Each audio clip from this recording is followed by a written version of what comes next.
سمجھایا اور یہی رسول اللہ صلی اللہ علیہ وسلم نے سمجھایا ہے. اس لیے یہی قرآن و سنت کی راہ ہے. میں نے بتایا میں نے کسی شخصیت کی طرف آپ کو نہیں کہ چلو ابن باز کے طریقے پر بلاؤں, احمد بن حنبل کے طریقے پر بلاؤں, امام مالک کے طرف, نہ, بلکہ قرآن و سنت کی راہ پر تمہیں ہم دعوت دیتے ہیں. اور یہ تقلید شخصی جو ہے, یاد رکھو یہ حرام ہے. کسی ایک شخص کی تقلید کیا ہے, یہ حرام ہے. اور یہ ایک ایسی بدعت ہے جو امت کے اندر پیدا ہوئی, جسے آج امت کے اندر فرض قرار دیا جا رہا ہے. یہ اندھی تقلید ہے جو اسلام کے اندر بہت بڑا جرم ہے.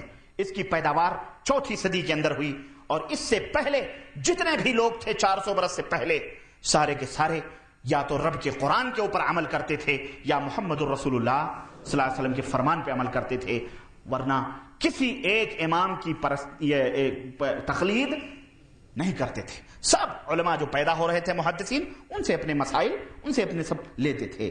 اور خود ائمہ رحمہم اللہ کے فرمودات سے آپ کو یہ بات معلوم ہو گئی کہ تمام ائمہ نے اپنے پیچھے چلنے سے منع کیا ہے اور حرام قرار دیا ہے کہ ہمارے پیچھے تم چلو. خود امام صاحب نے فرمایا ہے کہ حرام ہے اس بندے کے اوپر میرے بات کے اوپر فتویٰ دینا جو میں نے, جس بات کی میری کوئی دلیل نہیں ہے. اور یہ تقلید جو ہے اس کے بڑے خطرناک اور بڑے برے نتائج نکلتے ہیں. چنانچہ یہی تقلید ہے جس نے امت کے اندر تفرقہ پیدا کر دیا. بانٹا کہ نہیں بانٹا امت کو؟ آج کوئی شافعی ہے, کوئی حنفی ہے, کوئی مالکی ہے, کوئی حنبلی ہے. اور اگر یہی اختلاف ہوتا تو چلو کوئی بات نہیں. میرے عزیزو, ان اختلافات نے اور اختلافات پیدا کر دیے ہیں. آج پہلے زمانے میں یہ تھا کہ کوئی کلمہ پڑھ لیتا تھا, ایک بدو, ایک عرابی نبی کی خدمت میں پہنچتا, اللہ کے نبی ارکان اسلام بتلاتے, ارکان ایمان سمجھا دیتے, نماز کا طریقہ بتلا دیتے, وہ آمنا و صدقنا کہہ کے چلا جاتا, وہ پڑھتا جس طرح نبی نے بتلائے ہیں, عمل کرتا تو وہ جنت میں جاتا. لیکن آج اگر آپ نے کلمہ پڑھ لیا, ارکان ایمان سمجھ لیا, آپ نے توحید کے اوپر عمل کر لیا, سنت کا آپ دم بھرنے لگے, اور آپ نے کہا نہ میں حنفی ہوں, نہ شافعی ہوں, نہ مالکی ہوں, نہ حنبلی, قرآن سنت کو مانتا ہوں, تو آج یہ کہا جاتا ہے کہ یہ بددین ہے, یہ بدوزخی ہے, یہ جہنمی کہا جاتا ہے کہ نہیں کہا جاتا ہے, یہ غیر مقلد ہے. یہ بھی میں بھی بتاتا ہوں یہ کون ہے, یہ دوزخی اور جہنمی. پہلے زمانے میں صرف اتنا ہی کافی تھا کہ تم کلمہ پڑھ لو, اللہ کے نبی نے جو تعلیم دی اس کے اوپر عمل کر لو, مسلمان ہو, جنت میں چلے جاؤ گے. آج اگر ایک آدمی کلمہ پڑھتا ہے تو اس کے لیے یہ بھی ضروری ہے کہ وہ حنفی بنے یا شافعی بنے یا مالکی بنے یا حنبلی بنے. اب حنفی بھی بن گیا تو وہ پھر کیا بنے؟ اب حنفی بھی بن گیا تو صرف حنفی بننے پہ ہی اکتفا ہمارے ملکوں میں نہیں ہوتا. تم قادری بنو, یہ نہیں, تم حنفی بن گئے تو صرف تمہیں حنفی بننے پہ نہیں, بلکہ تم یا تو دیوبندی بنو, یا تو بریلوی بنو, یا تبلچی بنو, یا تم مودودی بنو, یا تم قادیانی بنو, کچھ بھی بنو. ضروری ہے اگر تم بریلوی بنے تو بھی جہنم میں دیوبندیوں کے نزدیک, اور دیوبندی بنے تو بریلویوں کے نزدیک تم جہنم میں. چھٹکارا, ہاں سوچو ہے کہ نہیں, یہ حقیقت ہے کہ نہیں, بتاؤ یہ. اور یہ سب اپنے آپ کو حق کہتے ہیں, اور میں کہتا ہوں یہ سارے کے سارے ایک حمام میں ننگے ہیں, ننگے ہیں. یہ سب اس امت کے بدترین مولوی ہیں. انہیں علماء بھی کہنا علم کی توہین ہے. یہ عالم نہیں ہے, یہ اس امت کے بدترین علماء ہیں.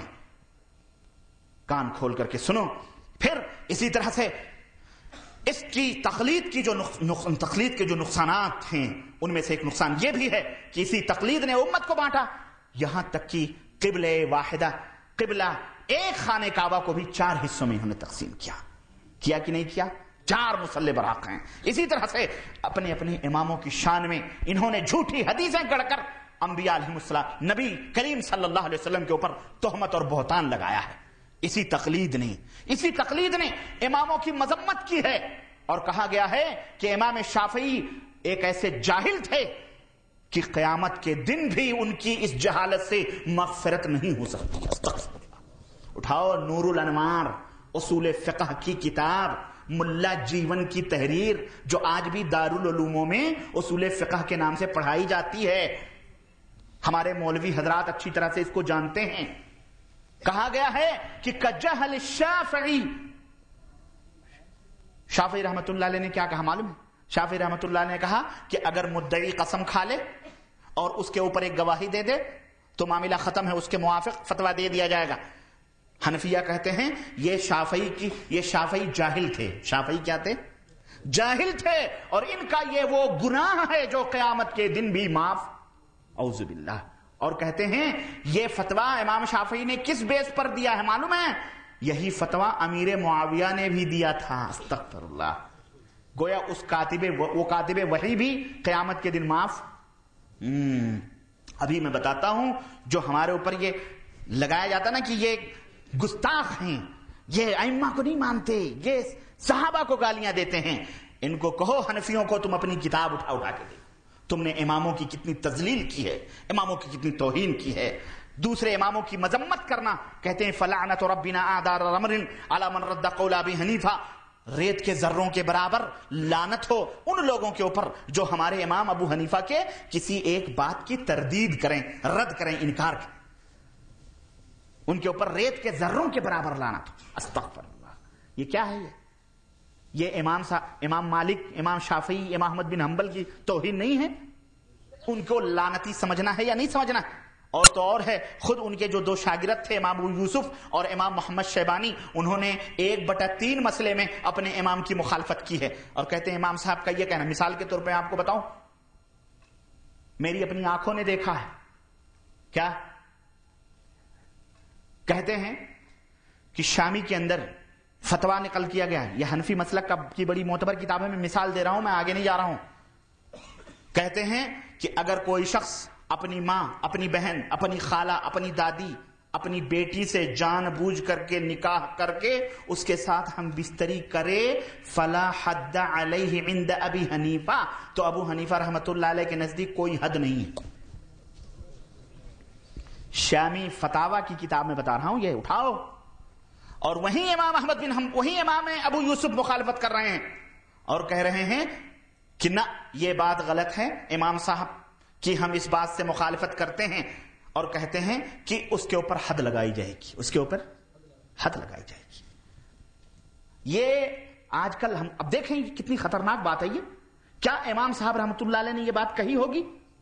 لیکن یہ حنفیوں نے ان کے اوپر یہ بات کہی ہے، اور ایک نہیں، اللہ کی قسم ہے، سینکڑوں ایسے ایسے گندے مسائل ہیں جو امام صاحب رحمۃ اللہ علیہ کی طرف منسوب کیے گئے ہیں، اور کہتے ہیں امام صاحب نے فرمایا، استغفر اللہ، وہ ایک متقی آدمی تھے بیچارے، اللہ والے تھے، ان کے اوپر ان حنفیوں نے جو جو جرم لگائے۔ بہرحال تو یہ تقلید کی یہ مضرتیں ہیں اور اس کی نقصانات ہیں کہ لوگوں میں عداوت اور قتل و غارت گری تک ہوئی۔